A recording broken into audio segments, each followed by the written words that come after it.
Good afternoon students. Hindi विषय में गद्य खंड के अंतर्गत हम पढ़ रहे हैं पाठ 1 मित्रता, जिसके लेखक आचार्य रामचंद्र शुक्ल जी हैं। इस पाठ का एक पैराग्राफ हम पूर्व में पढ़ चुके हैं। आइए आज शुरू करते हैं दूसरे पैराग्राफ से। आज हम ऐसे लोगों का यहाँ से लेकर जमा लेते हैं, यहाँ तक हम आज दूसरा पैराग्राफ पढ़ेंगे। जैसा कि आप जानते हैं, परीक्षा में गद्यांश से संबंधित प्रश्न पूछे जाते हैं, रेखांकित अंश की व्याख्या के लिए प्रश्न पूछे जाते हैं, जिसके लिए आपको इस पूरे गद्यांश की व्याख्या को अच्छी प्रकार से समझना आवश्यक होता है। तो आइए पढ़ते हैं।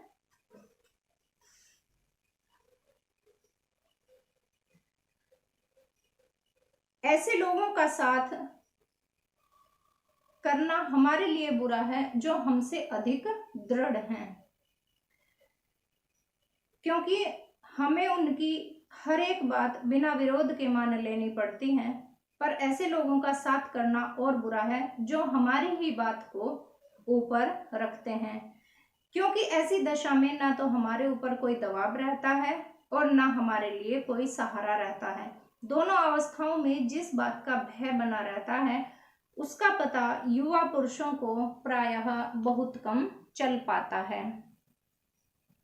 यदि विवेक से काम लिया जाए तो यह भय नहीं रहता, पर युवा पुरुष प्रायः विवेक से कम काम लेते हैं। कैसे आश्चर्य की बात है कि लोग एक घोड़ा लेते हैं तो उसके गुण और दोषों को भली प्रकार जांच परख लेते हैं, पर किसी को मित्र बनाने में उसके पूर्व आचरण और प्रकृति आदि का कुछ विचार और अनुसंधान नहीं करते। वे उसमें सब अच्छी बातें मानकर अपना पूरा विश्वास जमा देते हैं।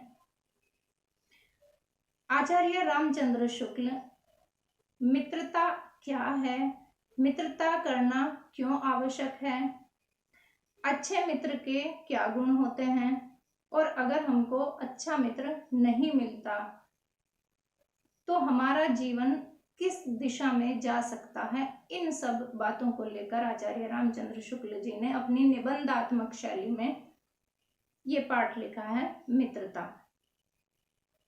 आचार्य रामचंद्र शुक्ल कहते हैं, ऐसे लोगों का साथ करना हमारे लिए बुरा है जो हमसे अधिक दृढ़ संकल्प वाले हैं।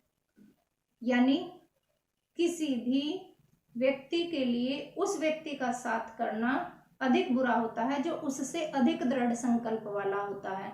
कारण क्या है कि जो हमसे अधिक दृढ़ संकल्प वाला है वह क्या करेगा, अपने दृढ़ संकल्प होने के कारण वह अपनी सारी बातें हमसे मनवाता चला जाएगा। तो ऐसे व्यक्ति का हमको कोई लाभ नहीं होगा, उसको तो लाभ होगा लेकिन हमको कोई लाभ नहीं होगा। तो लेखक कहता है कि ऐसे व्यक्ति का साथ करना भी अच्छा नहीं है जो हमसे अधिक दृढ़ संकल्प वाला है। दूसरा है, ऐसे लोगों का साथ करना और भी बुरा है जो हमारी ही बात को ऊपर रखते हैं।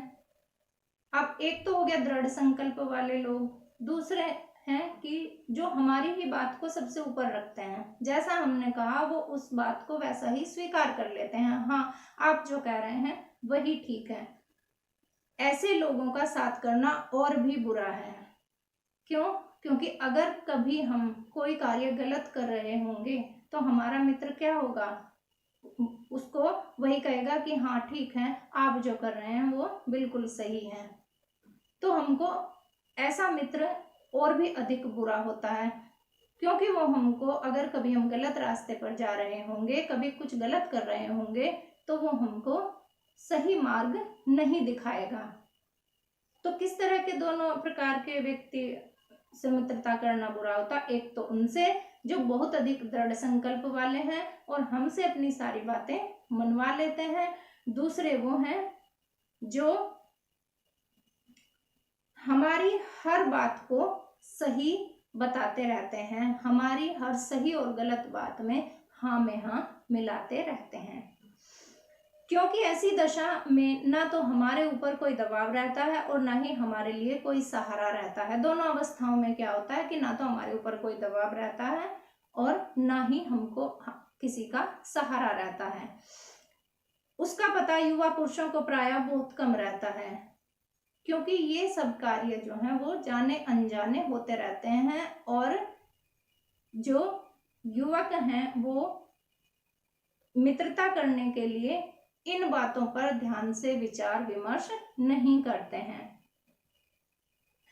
कैसे आश्चर्य की बात है, लोग एक घोड़ा लेते हैं तो उसके गुण दोष को कितना परख कर लेते हैं। अब लेखक ने एक उदाहरण दिया है कि यहाँ पर उन्होंने उदाहरण घोड़े का दिया है कि अगर हम कोई घोड़ा खरीदते हैं तो उसके सारे गुण हम देखते हैं कि इसमें क्या क्या गुण हैं। या हम बाजार से कोई भी वस्तु लेने के लिए जाते हैं तो क्या हम बिना जांचे परखे वह वस्तु ले लेते हैं? नहीं, उसके सारे गुण और दोषों को हम देखते हैं, तभी हम पैसा देकर वह वस्तु खरीदते हैं। तो लेखक का यहाँ पर प्रश्न आता है कि जब हम बाजार से कोई वस्तु बिना जांचे परखे नहीं लेते हैं तो फिर हम बिना दूसरे व्यक्ति के गुण और दोषों को जांचे परखे बिना उससे मित्रता कर लेते हैं, क्योंकि हमारा जीवन तो उससे कहीं अधिक मूल्यवान है। उस पैसे से खरीदे जाने वाली वस्तु से हमारा जीवन बहुत अधिक मूल्यवान है और हम अपने उस अधिक मूल्यवान जीवन को किसी भी व्यक्ति को सौंप देते हैं। तो यानी मित्रता का अगर चुनाव करें तो उस मित्र में गुण और दोषों को अच्छे प्रकार से जांच परख लें। अब पर किसी को भी मित्र बनाने में उसके पूर्व आचरण और प्रकृति आदि का कुछ विचार और अनुसंधान नहीं करते। हम किसी को भी मित्र बनाने के लिए जाते हैं तो उसकी पूर्व प्रकृति यानी उसके आचरण, पहले का उसका आचरण, व्यवहार, उसका चाल चलन और उसकी प्रकृति के बारे में हम कुछ भी नहीं जानते हैं या जानना नहीं चाहते हैं। हम बस उसकी कुछ अच्छी बातें देखते हैं और उस पर ही विश्वास कर लेते हैं। यह हमारा आज का पैराग्राफ था। इसके बाद हम कल पढ़ेंगे। इसको आप अच्छे से पढ़ लेंगे और अर्थ को इसके समझने का प्रयास करेंगे, क्योंकि किसी भी अंश की, किसी भी पंक्ति की रेखांकित व्याख्या करने के लिए आपको पूछा जाता है आपसे परीक्षा में, और उससे संबंधित प्रश्न उत्तर भी पूछे जाते हैं। तो आप इसको अच्छी प्रकार से पढ़ लेंगे, अर्थ इसका समझेंगे। आगे का पाठ हम कल पढ़ेंगे। धन्यवाद।